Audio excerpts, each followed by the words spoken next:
on the record that Mr. Davis was disruptive of the proceedings, and he was removed from the courtroom prior to the conclusion of the Nelson hearing. Team, buckle up.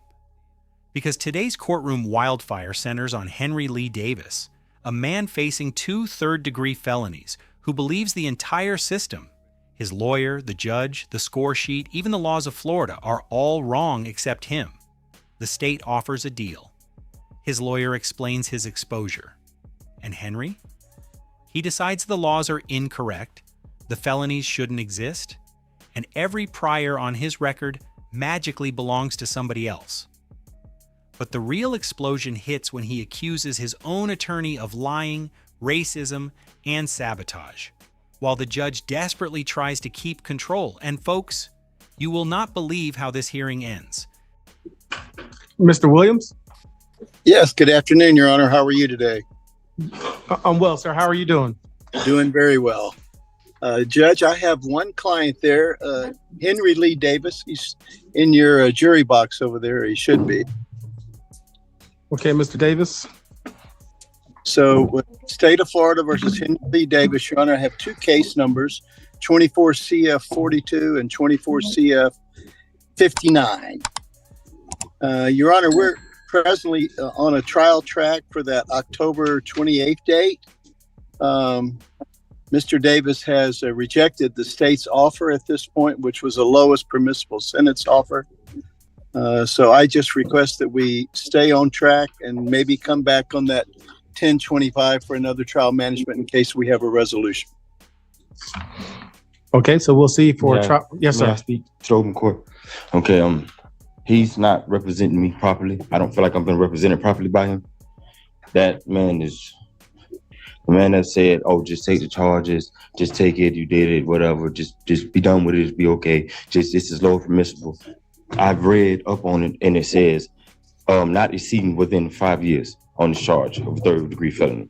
This man saying, "Oh, they can give you 10 years. The charge holds 10 years. Just take 5, and you'll be okay." I don't feel like he's want to represent me. I don't feel like he's willing to represent me. I don't feel like he's capable of representing me. Okay, you'll raise your right hand.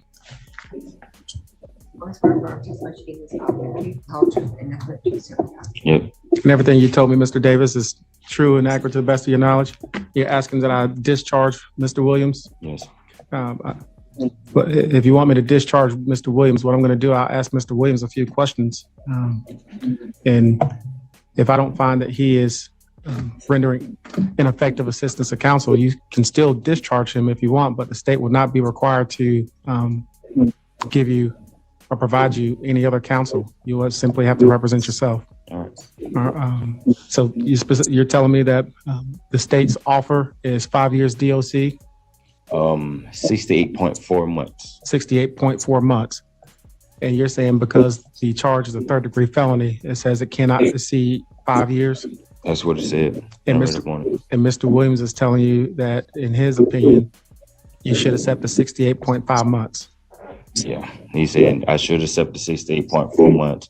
I got to know where I'm at and realize what's going on. And I'm Pacific. I'm gonna say Pacific like he said it. She's white, you're black. Understand where you're at. It's not gonna go the way you're thinking. You really think they're going to listen to you? You think they're going to listen to anything you have to say with your record and all that? Like, there's no way you should be my lawyer saying nothing like that at all to your client. All right, Mr. Williams, anything in response? Yes, Your Honor. I guess I'll start with that most recent statement made. Of course, I categorically deny that. I never said anything like that. The only time the whole subject of racism, if you will, came up was when he brought it up that he felt like he was a very racist town and that he wouldn't get a fair shake. And my only response to him was, I have not had that experience in Gulf County that it was racist. With regard to the maximum punishment, the reason first of all, we have 2 cases. They're both 3rd-degree felonies. So I'm not sure Mr. Davis understands, although I tried to get him to understand, that each one of those cases as a third-degree felony carries a 5-year maximum. So when you total them up, which is what his total exposure would be, it's 10 years. The reason that the state's offer is so high, what initially you might think is so high is because of his prior record. Your Honor. The score sheet, he scores out to 68 point something. But I never told him nobody would ever believe him, that sort of thing. I said, we basically discussed what his side of the story was, so to speak. And I just said, well, what about this with regard to the evidence? And then I said, well, what about this piece of evidence? How do you think the jury is going to react to this? How do you think the jury will react to that? I was basically just trying to get him to see what happens when you get into a courtroom with the jury present and the presentation of the evidence. It's just the kind of conversation that I and other defense counsel have with practically every client.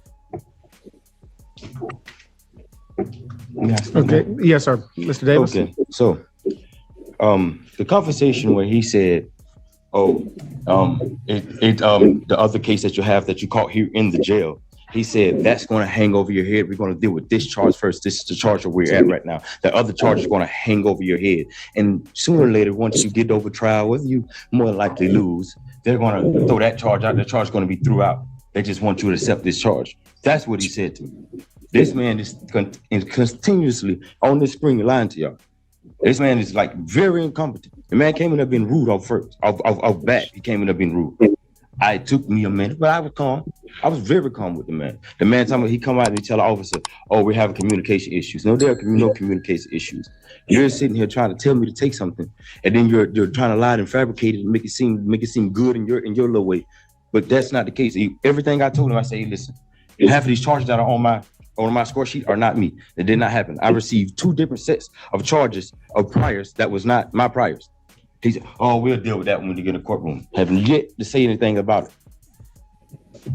Then you tell me, what he said. He said, I told him I said, I have a felony battery. I should not have a felony battery on this charge. It's caused a mess. We'll get to that later. We'll get to all of that later. We'll deal with all that when it comes. We're not going to deal with that right now. We're talking. No, this is the charge that I'm on. Every time I tell him about something, that doesn't matter. That doesn't matter. That doesn't matter. How you going to tell me something don't matter? If it matters to me, it matters. You can't tell me something don't matter.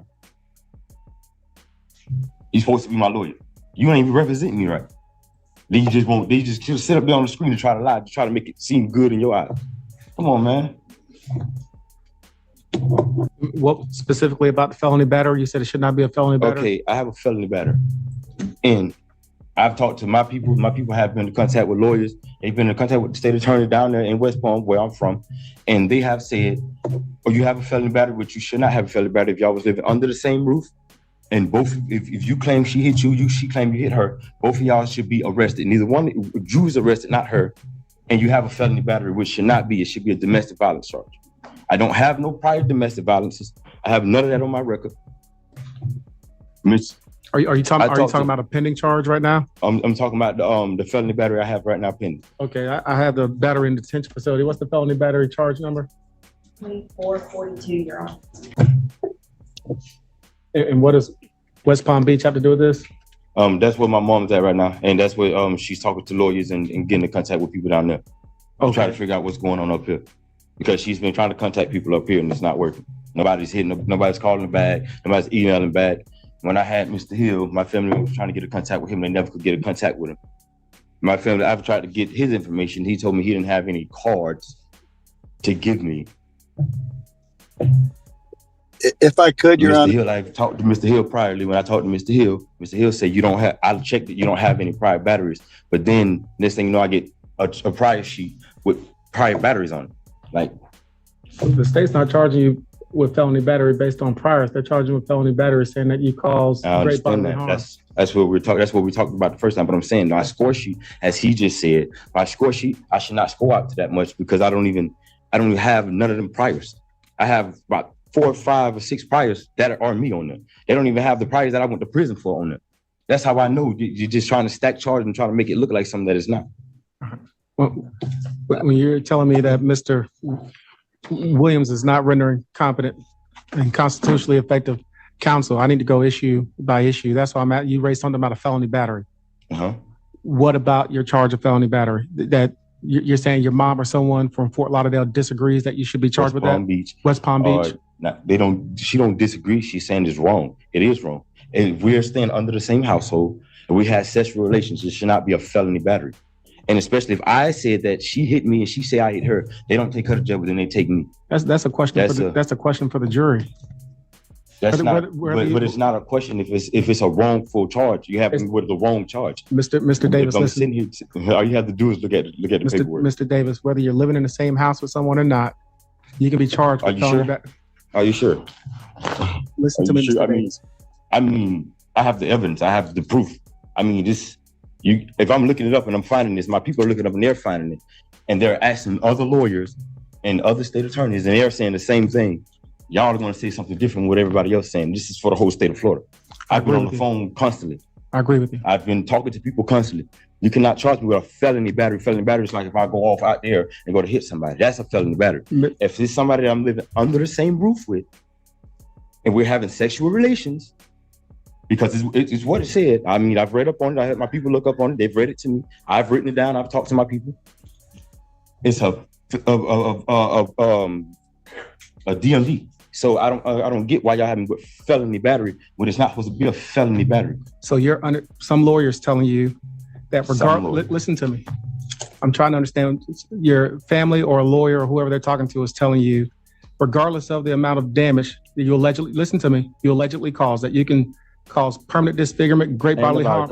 I'm not saying you did. Listen to me. I walk in this courtroom every time. Mr. Davis. Come on, man. Do you want to have this conversation to get through this, or you want to tell me what you want to tell me? The conversation don't seem like it's being understood by nobody. Because you're telling me, oh, it don't matter this. I'm telling you, if I'm giving you this and you're trying to give me something else, but I'm giving you what the law says. I've read in the law books and all. I've been in the law books.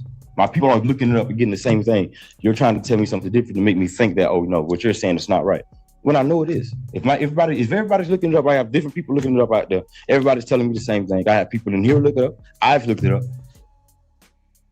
I've even talked to Mr. Hill about it. Internet. This is where everything breaks open. Davis insists he's read the law books, talked to his people, and now knows more than the judge, the attorneys, and the entire Florida statutes combined. Classic sovereign-style confidence, except he's not citing UCC 1308 or strawman theory. He's just flat-out rewriting criminal code in real time. He argues felony battery can't exist because he lived with the victim. Legally, that's just wrong. Felony battery is based on harm, not housing arrangements. Living together doesn't give you immunity. And trying to override statutory language with "my people looked it up" is not a defense. It's how you tank your own case. Then he claims half his prior convictions aren't his, but can't specify which ones. That's not a legal argument. It's noise. Viewers, have you ever seen someone fight this hard against reality in a courtroom? I should not have a felony battery. There's no way I should have a felony battery on this charge. No way. And then they talking about my priors. That's not even me. Then you said, you should just take the charge. There's no way I should just take the charge. We're going to get to your priors. Let's stick with the felony battery. Are you finished? That's what we're talking about. Are you finished? My priors leads up to that felony battery. Are you finished? Come on. Are you finished? Come on. If you're going to have a conversation with anyone, a part of it is listening, okay? I'll listen to you. Listen to me. I'm listening. You can be charged with felony battery based on two things, Mr. Davis. Felony battery based on priors. The state has not charged you with felony battery based on priors. They charged you with felony battery based on great bodily harm or permanent disfigurement. And it doesn't matter if you two live together or not. Now, if you're saying that whatever harm the state is alleging doesn't rise to that level, that's a question for the jury. Okay? Can I say something again? Yes, sir. Okay, so we're going to go back to what you just said now. We're going back to what you just said in the beginning. They're not charging me on my priors. I know that. Okay. But they're trying to sentence me on my priors. Okay. We haven't got to And that you point saying- yet. We haven't got to. You literally just. We're brought up talking the about priors felony battery. to talk. We haven't got to Okay. the score sheet. So we're going to talk about this. Yes. Okay. So now we're going to talk about felony battery, right? You saying no matter the disfigurement or the bodily harm, you yourself. I didn't say no matter the Yes, disfigurement. you said no matter the disfigurement that if I caused disfigurement and all of that. Permanent for the disfigurement. jury, but you yourself watched her walk in this courtroom, as well as other officers walk in this courtroom, get out stumping. You've even said I something don't to know her. who you're talking about. You've even said something to her when I was standing up here. I You can said- say something to whoever I want to. You see, But listen to me, Mr. See, now Davis. you're just trying to, yeah, okay. I don't know Now you who the want me to vic- be quiet. I don't I'm know saying who- too much. I don't know who the victim is. I don't know what the I'm allegations telling you. are. I'm telling you now. Okay. When she sat right there and I was standing up here, her and her sister went to snickering and everything, you said something to her. Y'all gonna have to get out of this courtroom, get out of here. We're not with all of that. Okay. And they got up and walked out. Okay. You telling me you didn't see none of that. You haven't seen it, watching nothing. You don't even remember that. Not even remotely remember that at all. I'm talking to you man to man, not judge the inmate. I'm talking to you man to man. Like you telling me you haven't seen that. Well, let me clear that up. This is judge to inmate. I'm about to worry about it. Man, listen, we're men. I'm asking you a simple question. Did you or did you not see her sitting there when you said something to her, get up and stomp off? Have you received a copy of your score sheet? Yes. And what I like how you priors? stopped What that. priors on your score sheet you say are not yours? A bunch of them. As I've said to him on the first time he sent the score sheet and the second time he sent the score sheet. Have you explained to Mr. Williams what priors on your score sheet you believe are not yours? Yes. Mr. Williams, you want As to I respond? explained to Mr. Hill too. Mr. Yes, Williams, you want to sure. respond to the score sheet issue? Yes, Your Honor. We went through the score sheet, and I went down the score sheet with regard to his priors, offense by offense, and I took notes to the ones. There were 2 or 3 to my recollection. I don't have my notes in front of me. He basically felt there 2 or 3 of them were not him. I said, and I 2 or marked 3? those. You're lying. Mr. Davis, don't interrupt. Oh, hey, listen. Just take him off my case. I don't want to talk about him more. Just take the man off my case. I'll do what I got to do, man. Just take him off my case. Mr. Williams, continue. Take him off my case, man. I don't want to talk about him. He's lying. You're going to continue to listen to this man lying, man. Don't do that. As I recall, there were I'm approximately. gonna ask you one more time. Don't interrupt. We're in the courtroom. Just be respectful. I don't want to talk about it no more. Whether you want to talk about it or not, I just want him off my case. I have a legal obligation to go through this hearing with Him you. off my case. Mr. Davis, excuse me, Mr. Williams, continue. Yes, Your Honor. As I recall, there were approximately 10 or so priors. There were enough that on the supplemental score sheet, it was full, as well as the space on the first page of the score sheet. And I went through each and every one of those with Mr. Davis and asked him, because he had made sort of a general averral that some of them were not him. He wasn't involved in them. They shouldn't be on a score sheet. I said, okay, let's go through them. I went through each every one of them. As I recall, there were 2 or 3 that he said, that's not me. I didn't do that. I was never convicted of that. So I took those notes and I told him, okay, I can't give you an answer right now. I'll look into it. And before we go to trial, this will get resolved. You know, I didn't have the resources to look it up right then in the jail. So that's the long and the short of it. Have you reached out to the state to confirm whether or not the priors on the score sheet are actually Mr. Davis? I have not, Your Honor. I saw this was a meeting in the jail that I had with Mr. Davis. I believe it was last Thursday, and I haven't had the opportunity to reach out to the state as I'm out of town right now. I went out of town on Friday and haven't returned yet. But of course, that is my plan, to reach out to the state and even to, conduct independent sort of investigation with regard to it if I have to. Okay. All right, Mr. Davis, anything else? Take him off my case. All right, Mr. Williams, anything else? Nothing, Your Honor. Just the first thing that you were discussing with him with regard to the felony battery thing, that's just his position. I think he finally made it clear is that he believes, since he was in a domestic situation with the alleged victim, that therefore the maximum charge I went in no domestic charged situation. with Don't say that, because I ain't say that. is a misdemeanor domestic battery.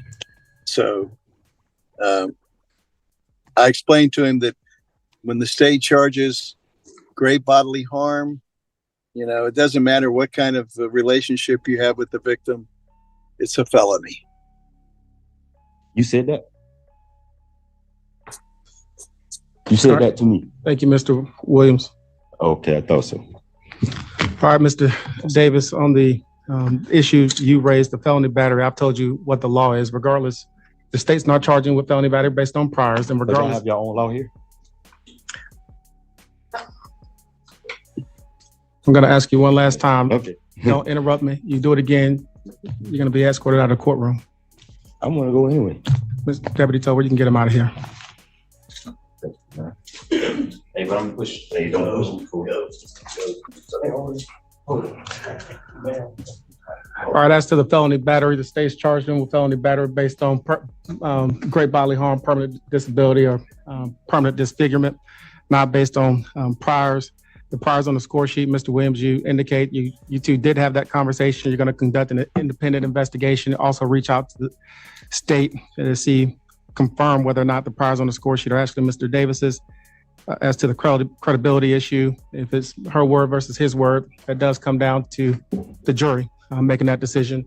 On the racial terms, you tell me you did not make those comments, and your opinion of whether or not he needs to accept the plea offer is not ineffective. So based on what I heard today, I'm not going to discharge Mr. Williams. I'm not going to find that he is rendering ineffective assistance of counsel. And that'll conclude the Nelson hearing. Anything else on this case today? That's nothing else from me, Your Honor, except I would request that just in case we do get a resolution before the October 28th, that we come back on that October 25th date as well. Yes. And I'm also need to put on the record that Mr. Davis was disruptive of the proceedings, and he was removed from the courtroom prior to the conclusion of the Nelson hearing. We'll come back on October 25th for trial management, and we'll have jury selection October 28th. And that October 25th, I believe you said, was at 9:30 Eastern time? Yes, 9:30 Eastern time. Thank you, Your Honor. You have a good day. You as well, sir. Folks, the judge has heard enough. After reviewing every accusation, every complaint, and every tangent, she makes it crystal clear his lawyer is not ineffective. His arguments are not valid. His priors will be verified. And the law is the law, whether he accepts it or not. Henry's meltdown gets him removed from the courtroom, officially noted as disruptive. And despite all the shouting, nothing changes the outcome. The charges remain. The trial date stands. His attorney stays on the case. This is the perfect example of why sovereign-style tactics fall apart. Courts don't run on "my people said," homemade interpretations of statutes, or selective legal theories. They run on evidence, procedure, and actual law. Every time a defendant refuses to listen, interrupts, or tries to out-argue the judge, the result is the same. The system keeps moving while their situation gets worse. Y'all, if you want more courtroom chaos, more sovereign meltdowns, and more legal lessons wrapped in pure drama, hit that like button, drop a comment, and subscribe. And don't forget to ring the bell, because the next meltdown might be even wilder.